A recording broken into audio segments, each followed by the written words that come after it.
Ottawa Inner City Health provides health care to people who are chronically homeless with complicated health problems, and we pretty much exclusively serve people who are living with both overwhelming substance abuse issues and severe and persistent mental illness. So this morning we're going to go on rounds with our clinical team, which is made up of our physician, Jeff Turnbull, about 9 of our nurses and a couple of our nurse practitioners. We're going to be going to different locations located in the shelter and also in supportive housing to see patients who need to be seen today.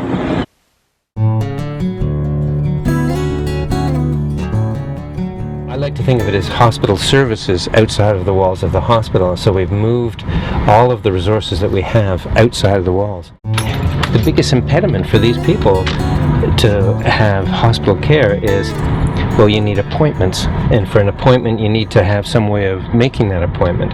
You have to be able to have transportation. You have to have somebody who will take you up there. But they live in a crisis environment. Every moment in their lives is either addressing their addiction or psychiatric disease or recovering from it. And this is not compatible with care within a hospital environment. Well, I lived on the street. I lived on under Mackenzie King Bridge. Lived there for about a year and a half. I was drinking rubbing alcohol, and I had blackouts. We know that these people are in our emergency departments on a regular basis. So think of the utilization of ambulance services. Think of the utilization in the emergency department, hospital services, and we know that people, when they're homeless, they stay almost twice as long in a hospital when they're admitted.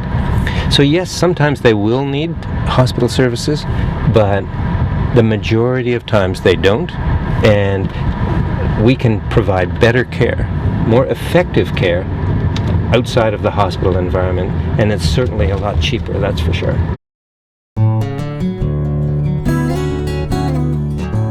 First of all, there'll be less of them in the emergency department, so the hope would be that other person, the housed person, you or I, when we present to the emergency department, then the hope would be that we would get more speedy care because there's less utilization of those other existing services.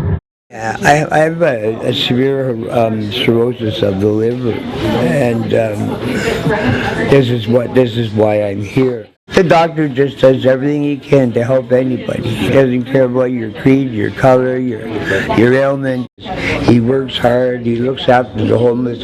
He's hands-on. I think what we see here is an alternative that is really, really good for the patient and exceptionally beneficial to the health system, because they're no longer the familiar faces in the emergency departments who don't want to be there in the first place.